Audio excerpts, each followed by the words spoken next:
we are going to talk about what happens to you, what happens to us when we don't forgive others. Okay, nakita ko nandito na si Dr. Ina. I have a question. Would you agree with me that early detection is important? Early detection. Anong ibig sabihin? Bakit early detection? For example, sa sakit. Siyempre, prevention is the best. It's better than cure. But sometimes, may mga illnesses na hindi kayang i-prevent. For example, cancer. Pag meron kayong family history of breast cancer, for example, meron tayong mas mataas na risk na magkaroon din tayo ng cancer. Tama po ba? Tingnan nyo to. Early detection saves lives. Like with every form of cancer, early detection is key. Cancer can be beaten if caught early. Let's look at the different stages of cancer. Meron palang 0, akala ko na 1. Ngayon meron pa yatang 1A, hindi ko 0, 1, 2, 3, 4. Pero ang point ko lang dito is, pag na-detect yung cancer at the earliest stage, mas mabilis siya or mas madali siyang lunasan. Pag na-detect siya at the last stage, stage 4, ibig sabihin, mas mahirap na. Mas marami ng medicine na kailangan, mas maraming pera, mas maraming effort, mas masakit. Di ba? So, nabanggit ko na dyan si Dr. Ina, pero hindi naman ako OB, hindi ko nga alam yung mga stages na to. Meron pang isang klase ng disease na yun, alam na alam ko.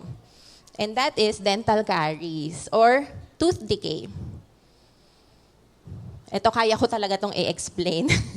So, ang lagi natin sinasabi, tooth decay, saan ba nagsisimula yung mga sira ng ngipin natin? Ang first stage po ng tooth decay or ng dental caries ay white spot. Akala kasi natin yung itim agad na butas. Hindi po, nagsisimula siya sa white spot. Makikita natin yun usually sa pagitan ng dalawang ngipin. Tapos pag tinignan nyo mabuti, bakit parang maputi yung part na yun? Kasi nagsisimula na doon yung caries or yung sira. Hindi yun agad-agad nakikita ng typical na tao kasi puti siya. Akala nga natin, ay may puti, okay lang yan. Pero simula pala ng disease na yon. So pag ganun pa lang, hindi tayo nagsisik ng dental intervention, hindi tayo pumunta sa clinic kasi wala pa tayong nararamdaman, hindi natin nakikita. Ang kasunod na stage ay decay, enamel. Enamel po yung unang layer ng ngipin. Ibig sabihin, may butas na, pero maliit pa lang. Maliit na butas. Tapos usually, asymptomatic, ibig sabihin, wala kayong nararamdaman. Nakikita nyo lang na may itim, may butas, pero hindi pa siya nangingilo kasi maliit pa siya. Ang kasunod po, pupunta na siya sa second layer, dentin. Ang problema sa dentin, it is made up of tubes na mas mabilis kumalat yung sira. Tapos, yung sira niya, kanina pa vertical, ito naman horizontal. So, yung akala natin na maliit lang na butas, malaki na pala siya sa loob. Kaya usually, pag nagpapasta po kayo, maliit lang naman po, doktora, tapos pagdating, nung binuksan na, wala na palang laman yung ngipin, sira na pala. Tapos, pag nandito na kayo sa level na to, nararamdaman nyo, nangingilo na siya, mas matagal yung ngilo, hindi nawawala agad yung ngilo, pero nawawala pa din. So, anong ginagawa ng mga tao? Pupunta na ba sa dentista pag may nangingilo? Napakadalang po. Kasi usually, ang mga tao pupunta sa dentista pag masakit na. And pag po may pain, it is usually too late para dun sa ngipin. Pag may pain, ibig sabihin, umabot na siya dun sa pulp. Yung blood source, yung source ng buhay ng ngipin, at hindi na siya pwedeng pastahan. Pwedeng gawin sa kanya root canal or bubunutin. So it's too late. Bakit ba ngipin ang pinag-uusapan natin? Why am I talking about disease? Dahil ang unforgiveness is like disease. May progression, palala ng palala. Kaya ang key, anong sabi ko kanina, early detection. Kung sa breast cancer, dapat every month after our menstruation, anong ginagawa natin? Nagbe-breast exam tayo sa sarili. Di ba? Tinuturo ng mga OB yun. Every month, kailangan i-check natin para kung meron mang bukol, makakapa natin agad kahit maliit pa lang. Sa ngipin naman, sana po, every 6 months, nakakapagpa-check up. Kahit wala tayong nararamdaman, para nakikita kung meron bang sira. Early detection is key. Sa unforgiveness, paano natin madedetect ng maaga? Meron bang unforgiveness sa puso natin? Yun yung gusto nating malaman today kasi baka mamaya it's too late na pag nalaman natin, ay, meron palang unforgiveness sa puso ko. Sabi ko nga, merong progression yung unforgiveness. At ito siya. You can find this in your workbooks po. Pwede niyong fill upan yung mga blank spaces. Unforgiveness spreads through the slide of unforgiveness. Bakit daw slide? Bakit slide? Dahil pag sinimulan mo, wala kang ginawa about it, hindi mo siya hininto, tuloy-tuloy ka, hanggang dito. Pag yung anak ko, nag-slide siya, pag hindi niya tinukod yung mga paa niya dito, hindi siya hihinto, di ba? Dire-diretso. Kadalasan daw kasi sinasabi natin, oo, meron akong unforgiveness. Oo, galit ako. Oo, bitter ako. Pero wala naman akong pagsasabihan. Kikim-kimin ko lang sa puso ko. Hindi ako mandadamay ng ibang tao. Hanggang dito lang ako. Promise, hindi ako pupunta dito. Pero it doesn't work that way daw. Once na nag-slide ka at wala kang ginawa about it, tuloy-tuloy ka. 101%. Hanggang dito aabot ka pag hindi mo hininto. So hindi daw pwede na hanggang stage 3 lang ako. Promise Lord, hanggang dito lang para walang ibang masaktan. Ako lang. Hindi. For sure, dadating tayo sa vengeance. So, let's discuss the stages. At tingnan natin kung meron ba tayo nararanasan na ganito. Number 1, unforgiveness. Ang ibig sabihin, to harbor negative feelings against a person for their hurtful attitudes and actions to you. Ngayon, when the topic was first introduced, sabi ko, ay parang hindi ako masyadong makaka-relate dito.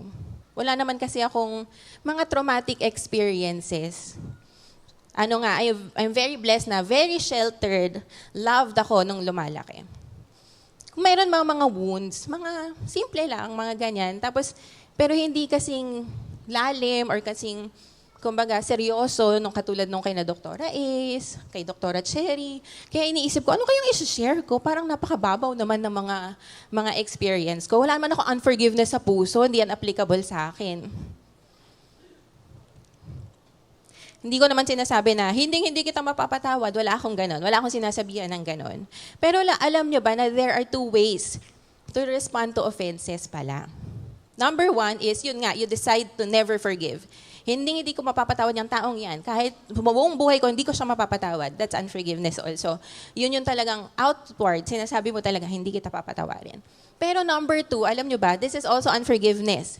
You ignore the hurt, sweep it under the rug.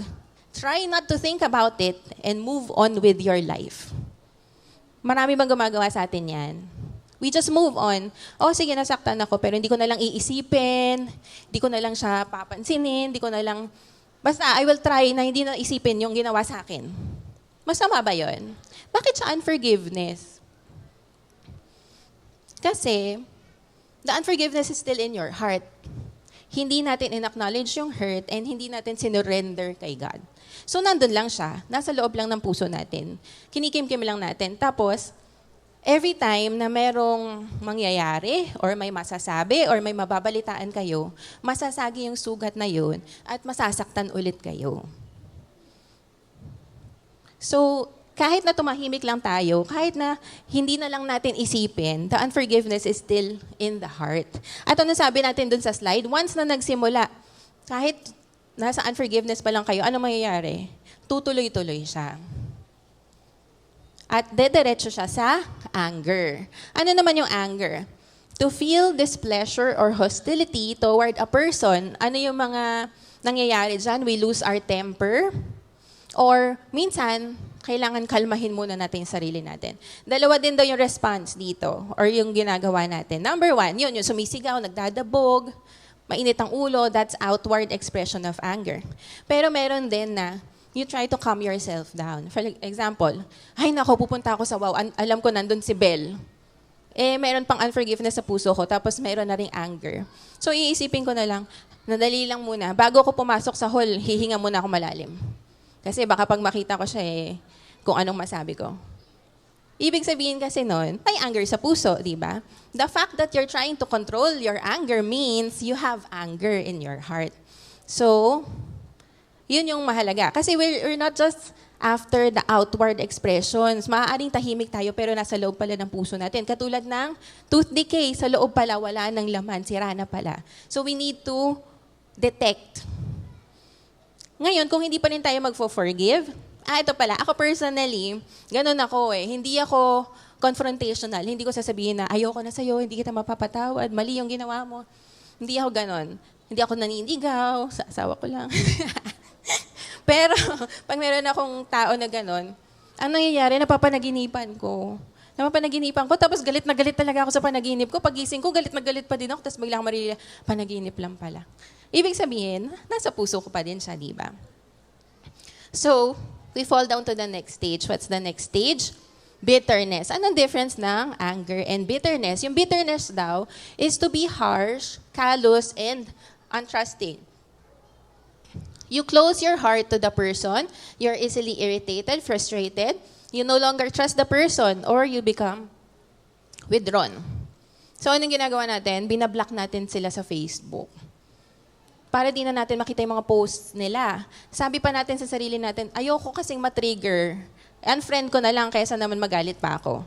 Pero you see, nandun pa rin siya sa heart. Pero buti sana kung lahat na nakakasakit sa atin nasa Facebook, pwede nating unfollow, pwede nating unfriend. Meron po akong nabasa, unforgiveness daw is sin within a family. Dalawa yung family natin, biological family and spiritual family. At kung mapapansin nyo, yung mga hurts, usually doon nangyayari. Bakit? Kasi yung ibang tao na wala naman tayong relationship with, kahit anong sabihin nila, kahit anong gawin nila, hindi naman tayo masasaktan kasi wala tayong pakialam sa kanila. Diba? They don't mean anything to us. So pag may ginawa sila, maaaring masakit for a time pero hindi ganun kalalim. But people who are closest to us have the ability to hurt us the most because we value them. They mean so much to us. Kaya pag may maling ginawa or nagawa sa atin, mas malalim yung sugat. Tama po ba? So halimbawa, a family member offended you, asawa nyo, kapatid nyo, mami nyo, tatay nyo, tapos nasa stage ka na ng bitterness, hindi mo naman pwedeng i-unfriend lang kasi kasama mo sila sa bahay. So what do? You withdraw. Parang limit na lang natin yung interactions natin. Kung bata ka or kung dalaga, ang ginagawa, usually nasa labas na lang ng bahay. Ayaw na makipag-usap. Kung naman sa mag-asawa, hindi na lang mag-uusap. Huwag na natin itong pag-usapan para hindi na tayo magkainisan. Nangyayari po ba yan? Sa church, anong example sa church pag may bitterness? Lilipat na lang ako ng D-group. O kaya, lilipat na lang ako ng church para hindi na kami magkasakitan. Total, hindi ko na kayang ibalik yung trust. I understand may mga situations po talaga na ganito. And hindi natin yun maiiwasan. Pero this is just an example of how bitterness works. You just cut the relationship. Ayoko na. I will just protect myself. I will close my heart. Aalis na lang ako. So that's bitterness. So again, di ba? Unforgiveness, anger, bitterness. Ang next ay slander. Slander, favorite natin to. To communicate with the purpose of damaging another person's reputation. Ibig sabihin, you gossip about the person or you love hearing rumors about them. Hindi mo na makontain kasi. Inis ka na, kailangan may mapagsabihan ka. Sasabihin mo pa, pag-pray nyo nga ako. Kasi si Dr. Cherry, ganito yung sinabi sa akin and I feel hurt. Pero sa totoo lang, naghahanap ka ng kakampi. Gusto mo, agrihan ka nila na, ay mali nga naman yung sinabi niya, bakit naman niya sinabi yun? Tapos gusto mo na may kakampi ka na pati sila, naiinis na rin kay Dr. Cherry. Ganon, di ba? O kaya, sige, spiritual ako, hindi ako magsasalita against the person. Pero, tuwan-tuwa tayo pag naririnig natin na may balita na negative about the person. Bakit?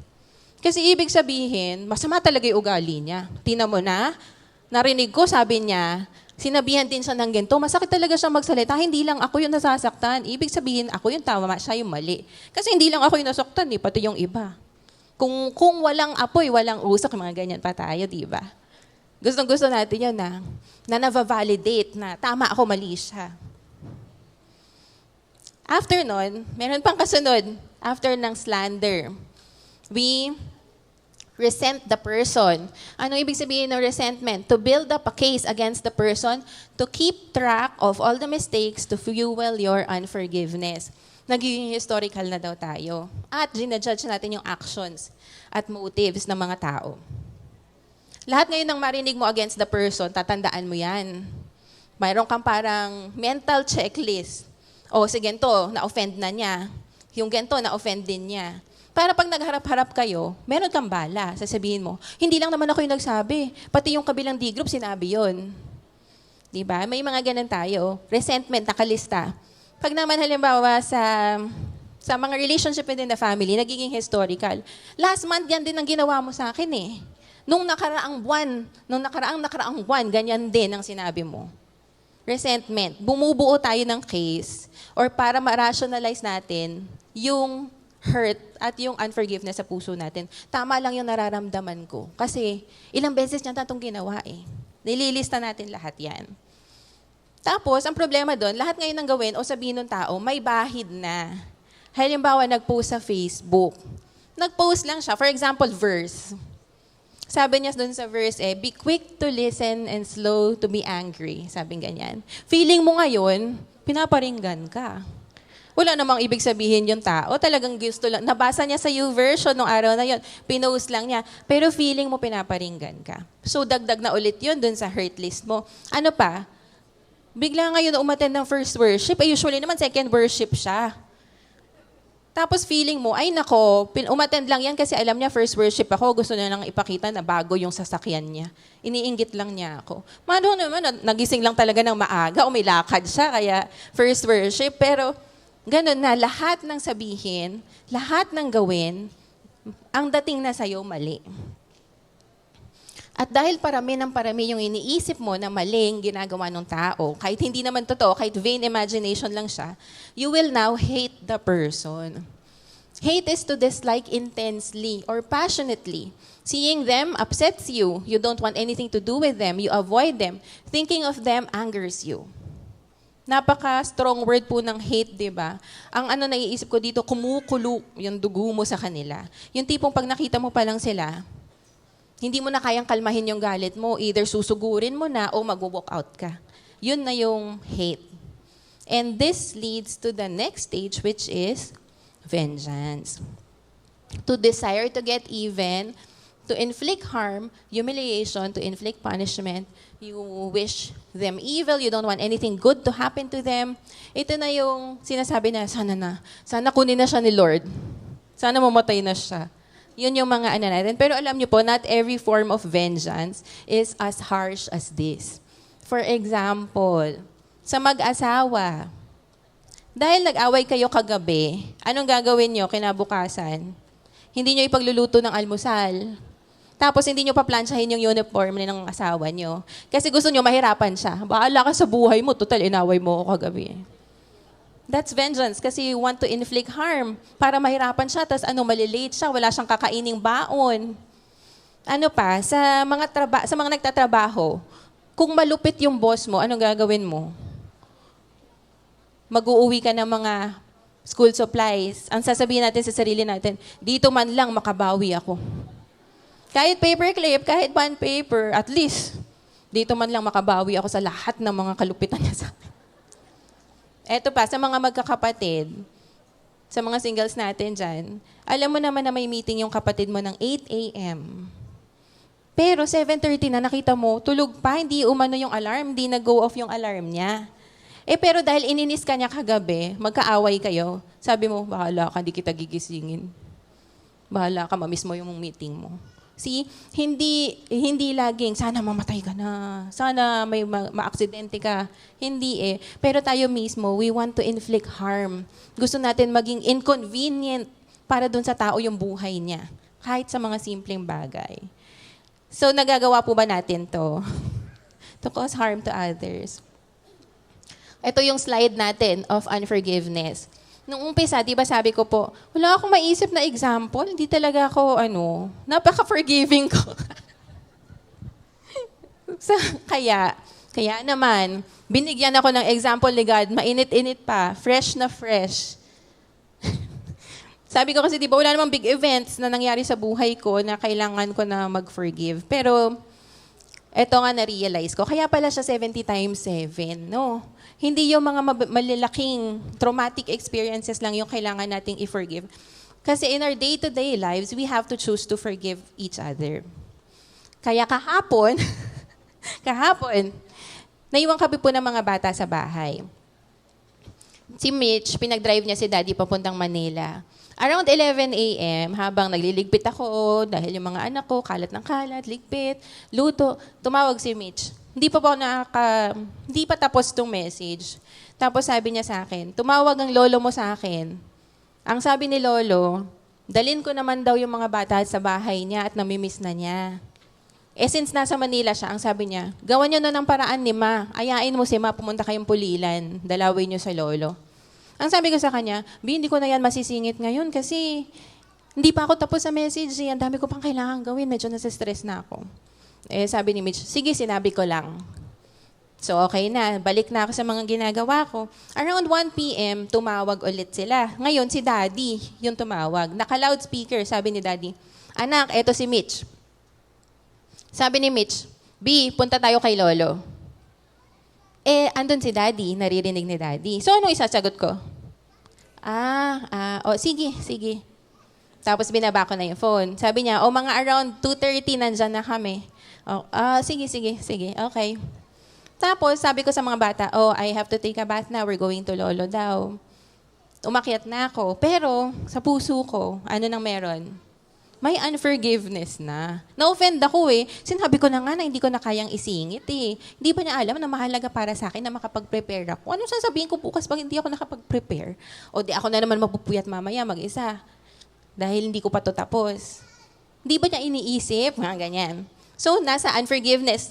Pero may anger na din. Di ba? Bakit ba kailangan gawin ko pa to ngayon? Pwede naman bukas. Pagkatapos ng pupuntahan ko si Lolo kung kailangan.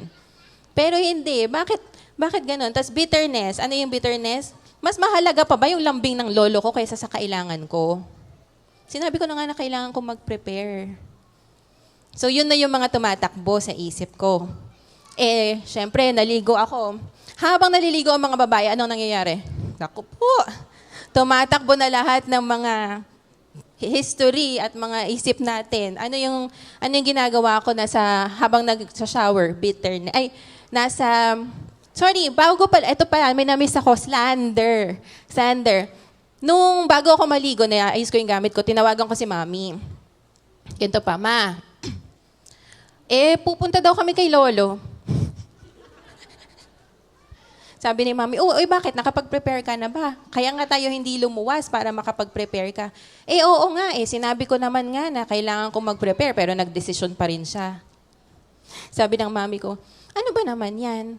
Sige, padadalang kitang pera, bilan mo ng prutas ang lolo mo, gumano na lang din siya. Pero alam ko na nakahanap po ng kakampi kasi nasabi niya, ano ba naman yan? Bakit hindi na lang sa kana yan? Hindi naman mano yan, pwede naman bukas yan. Kinampihan ako ng Mami ko in short. At talagang alam ko, nakakampihan ako ng Mami ko, kaya ako siya tinawagan. So, slander. Tapos, yun na nga, shower time, resentment na ako. Resentment. Habang nasa shower ako ngayon, ano nang iniisip ko? Yung last month, Valentine's Day, 11 p.m. ng gabi, nandun si Kyle na D-group ni Mitch. Umakyat si Mitch sa akin, 11 p.m. ng gabi, sabi niya sa akin, pwede ko bang ihatid si Kyle? 11 p.m. ng gabi, sabi ko sa kanya, iiwan mo kami? So, naalala ko na yung mga ganong instance na feeling ko, inuuna ni Mitch yung kailangan ng ibang tao kaysa sa kailangan ko. Pati nung nakaraang buwan at nung nakaraang buwan, lahat yun kahit yung last year na bumagyo at naghatid siya ng volunteers na iniwan niya kami kahit malakas yung ulan. Naalala ko. Last year.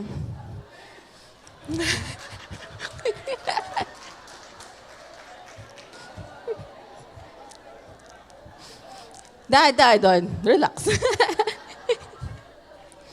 Anyway, okay, let's continue. Nasa na tayo sa slide?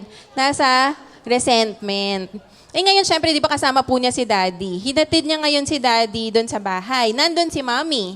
So, si Mami, sinita na si Mitch. Sabi, bakit kailangan niyo pang pumunta ngayon kay Lolo? Tapos, si Mitch, sabi niya, hindi ko pumatiis si Lolo.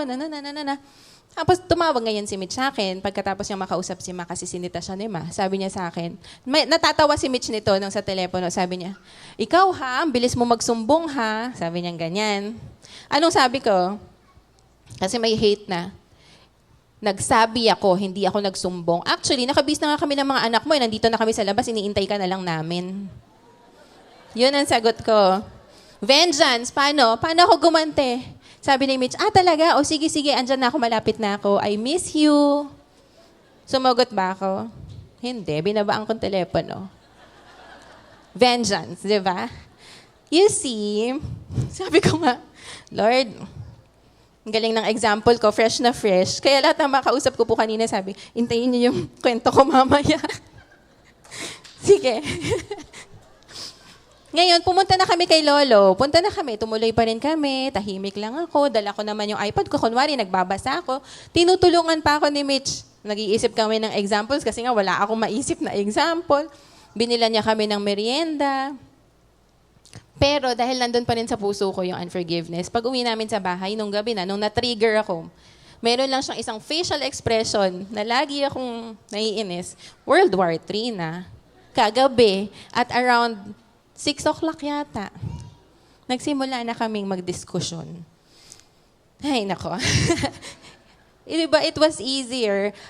Ang problema, the slide does not take years to happen. Usually kasi iniisip natin, 10 years ko nang kinikim-kim to. Kaya nandito na ako. Talagang gusto ko na maghiganti. Hindi. The slide, sometimes it just takes minutes. At nandun ka na agad sa dulo. Diba? Ngayon, yung kahapon, kung huminto na ako dito, hindi na sana ako dumaan dito. Mas marami sana akong time mag-prepare. Hindi na sana maraming naging effects dahil hindi ko tinigil yung sarili ko from unforgiveness. Yun yung nakakalungkot dahil merong effects ang unforgiveness. At ano yung effects na yun? Number 1, it affects your relationship with God. Number 2, it affects you personally. And number 3, it affects other people. Number 1, it affects our relationship with God. Diyan sa workbooks po natin nakasulat to, our unforgiveness causes God to stop forgiving us. God forgives our sin only if we forgive others their debts and sins. Saan po ito based? Sa Matthew. Dun sa Lord's Prayer. Ang sabi dito, let's just read verse 14. For if you forgive other people when they sin against you, your heavenly Father will also forgive you. But if you do not forgive others their sins, your Father will not forgive your sins. Sandali lang. Nagulat din po ako sa statement na to. Kasi, akala ko, di ba, nung tinanggap ko si Jesus, as my personal Lord and Savior, He forgave my past, my present, and my future sins. Pero bakit sinasabi dito na hinihinto niya yung forgiveness niya sa akin pag hindi ako nag-forgive? So aralin po natin. First, we are not talking about salvation here. We have eternal life because of Jesus and what He did on the cross. Tama po ba? Anong formula natin for salvation? Jesus plus nothing equals eternal life plus... Jesus plus nothing equals eternal life, which results to good works. Hindi naman Jesus plus forgiving others equals eternal life. Hindi naman ganon. So it is only by Jesus that we are saved. Yung salvation natin, it's not what we're talking about here. When you accepted Jesus, you are already cleansed from your sin. But what is the verse talking about? Na pagka hindi ka nag-forgive, your Father will not forgive you. Ito daw yung daily cleansing na hinihingin natin from God. Yung, Lord, kung meron po akong nagawang pagkakamali today, or kung nasaktan man kita, please forgive me. Yun yung everyday. Kinto ko naintindihan, pasimplihin po natin. When we accepted Jesus, we were adopted into His family. Nagkaroon tayo ngayon ng relationship. Pero sa lahat ng relationship, nagkakalamat pag may nagagawa tayong mali. Pag nagkaroon ako ng pagkakamali kay Mitch, hindi okay yung relationship. Asawa ko pa rin siya, pero hindi okay yung intimacy. Hindi okay yung fellowship. At kung mayroong unforgiveness sa hearts natin, ano ba ang unforgiveness? Unforgiveness is a sin. So when we have unforgiveness in our hearts, therefore, we have sin in our hearts. So paano tayo papatawarin ni God kung ayaw natin pakawalan yung sin na nasa puso natin? Anong bang nangyayari? Ito yung pinakasimpleng explanation. Relationship is there. When you have unforgiveness, anak ka pa rin ni God. Pag namatay ka, you will still go to heaven. But yung fellowship niyong dalawa stops. Ibig sabihin, hindi kayo ganun ka-close. Hindi mo maramdaman ngayon na malapit ka kay God. Bakit?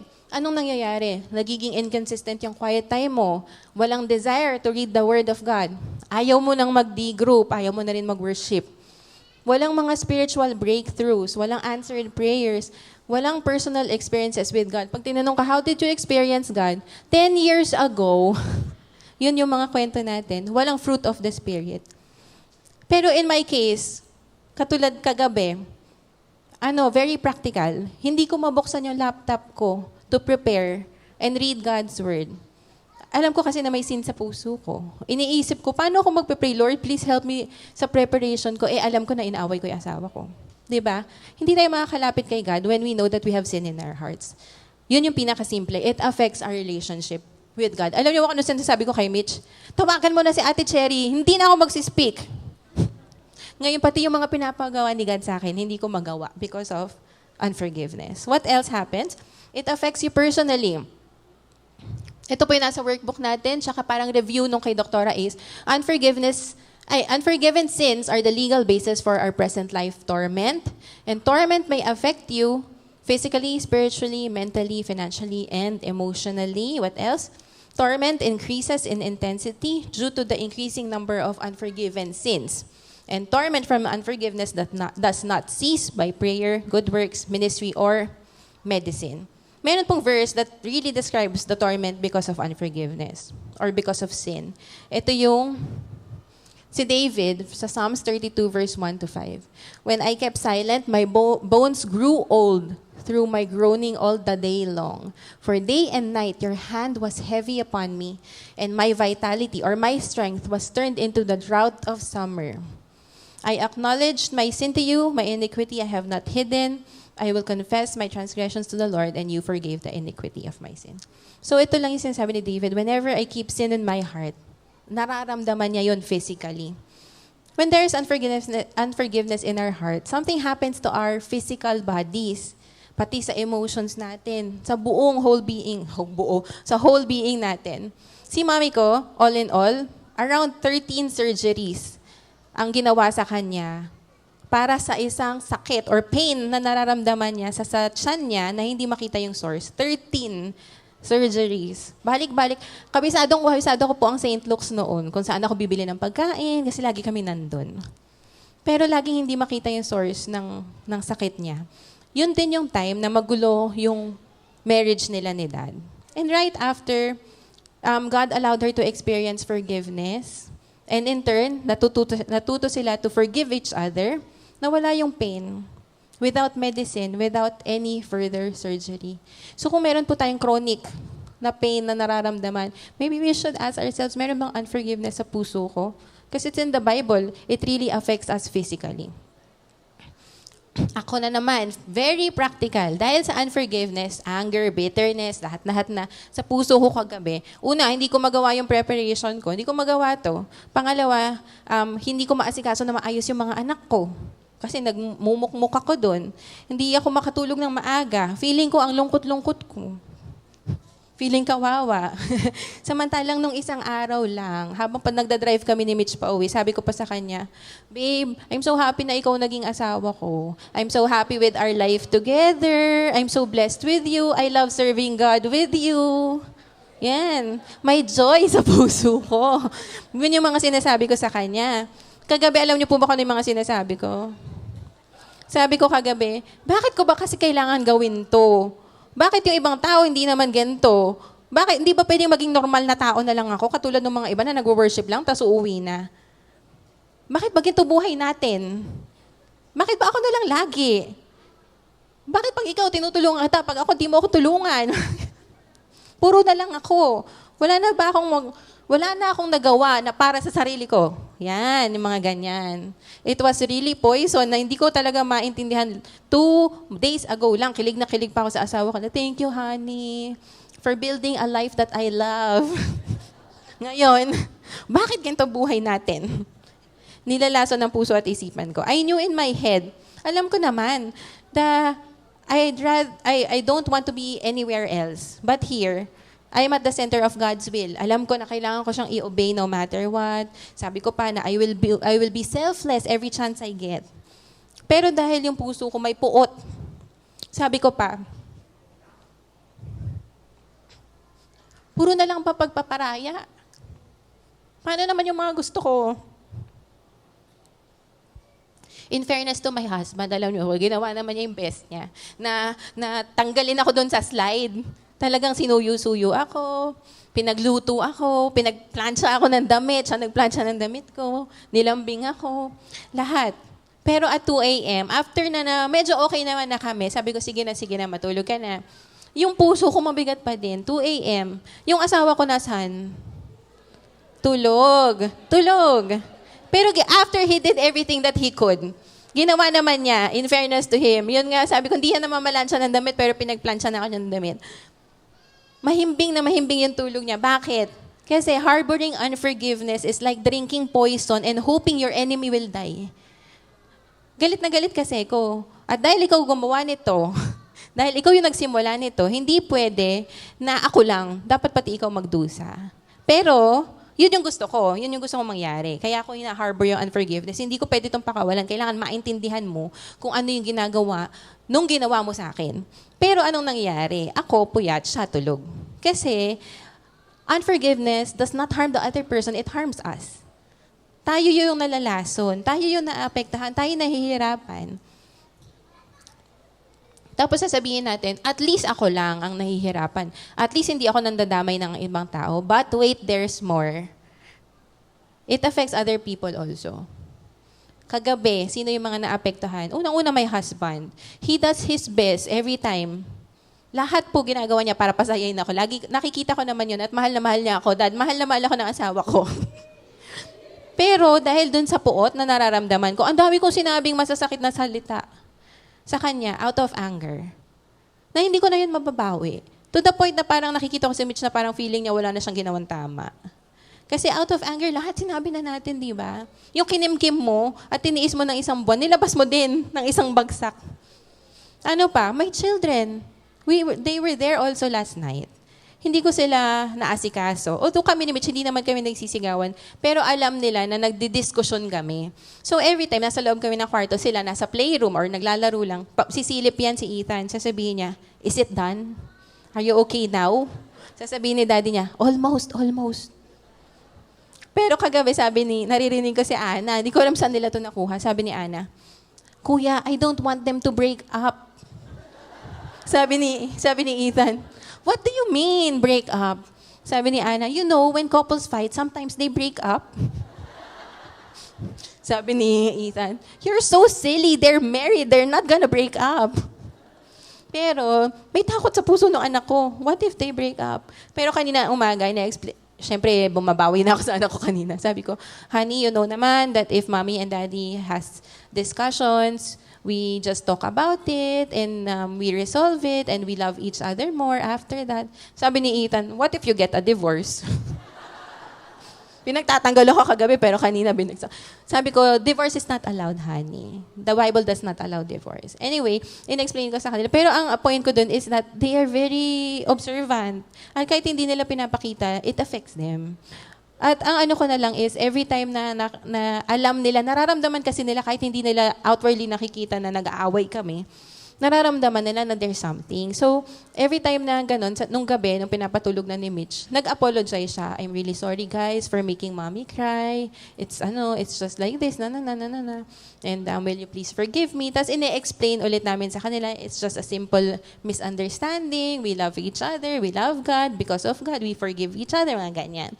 So I know, by God's grace, it will not have a long-lasting effect. But ang magkikita pa nila is whenever there's a conflict, you resolve it through God. In Jesus' name, yun ang mangyayari. Pero syempre, I don't want them to, katulad doon, hindi ko na matitake back yung mga salita na nasabi ko kay Mitch. Nagkaroon na yun ng effect sa kanya. Yung time na nawala sa amin as a family, na sana nag-movie watching na lang kami or kumain kami ng dinner together, hindi ko na rin yun mababalik. It affects the people around us.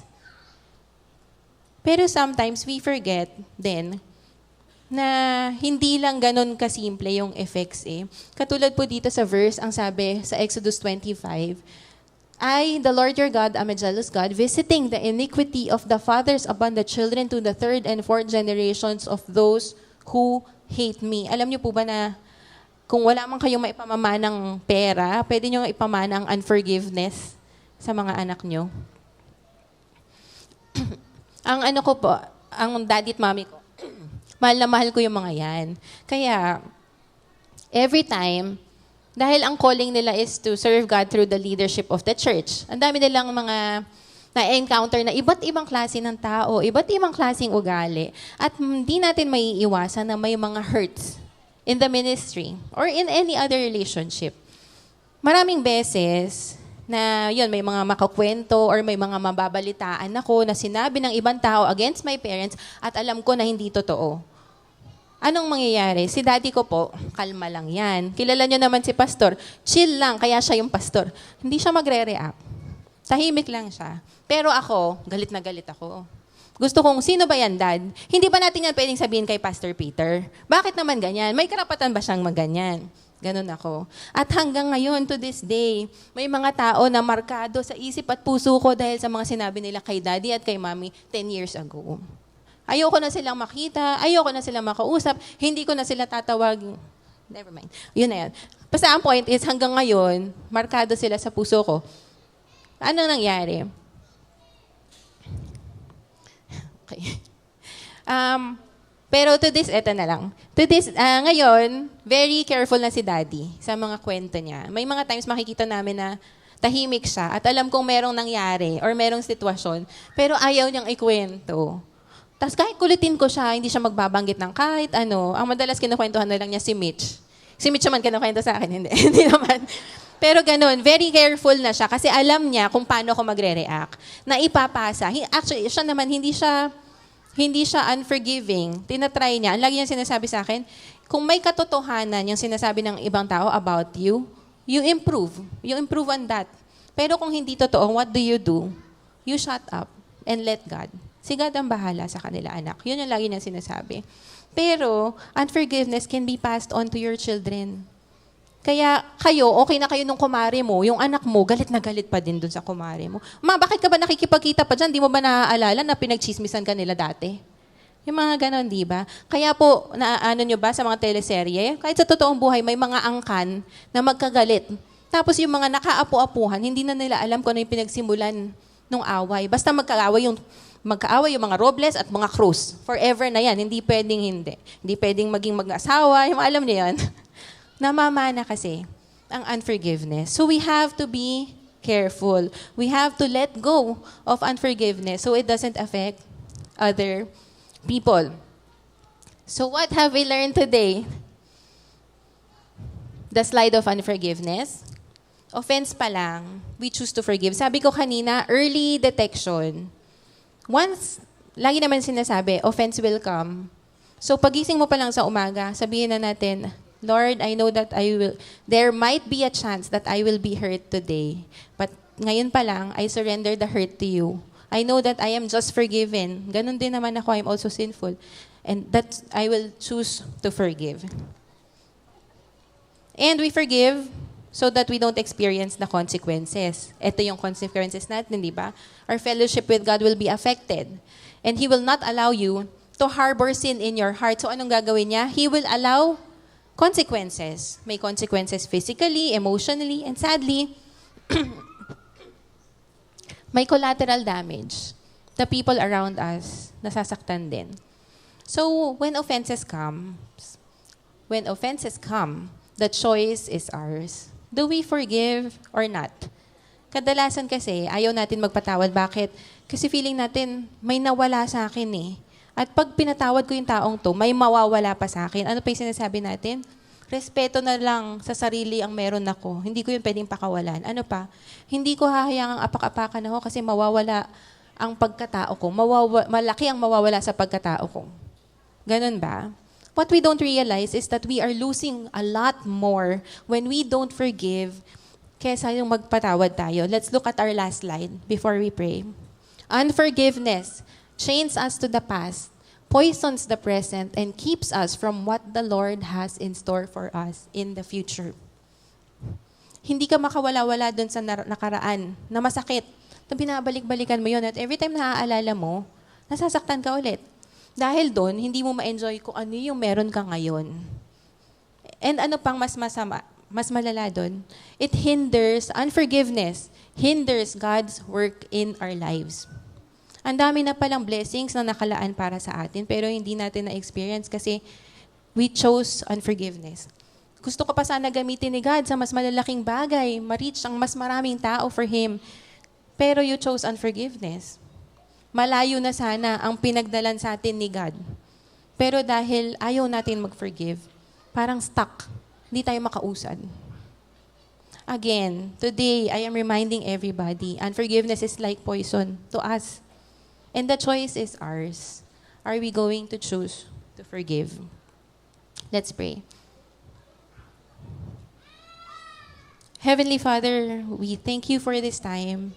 Thank you for allowing us to really learn more about you and what you are commanding us about forgiveness. Today, Lord, as we sit here, there may be unforgiveness sa mga puso namin that we are unaware of. Hindi namin alam na may unforgiveness pala. Will you please allow us to search our hearts for any wound, for any hurt or pain that may still be present in our lives and in our hearts. We know, Lord, that if we do not forgive and let go of these hurts, it will progress in our hearts.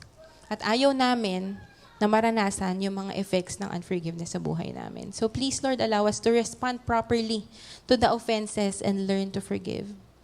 Father, I pray for all the ladies here. I know that we are in different situations and some may be experiencing deep hurts and pains.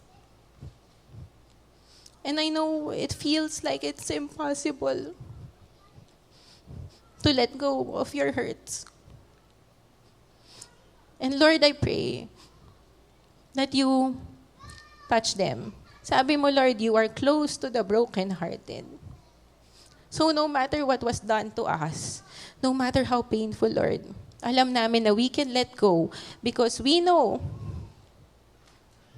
the moment we let go of the pain, nandyan yung mga kamay mo to hold ours, to stop the tears, to heal the pain. We want your joy and your peace, Lord.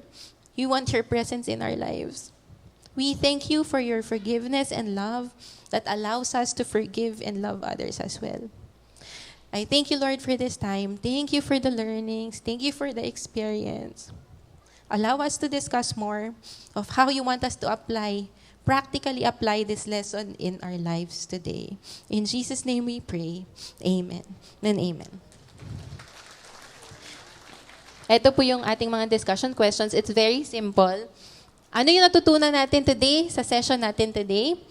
How have you personally experienced the 7 stages of unforgiveness? Meron din bang kayong ganon na nag-slide down kayo sa slide of unforgiveness? Kailan? Ano yung nangyari? Ano yung mga naging results? At ano yung specific actions that you will take this week to apply what you have learned today?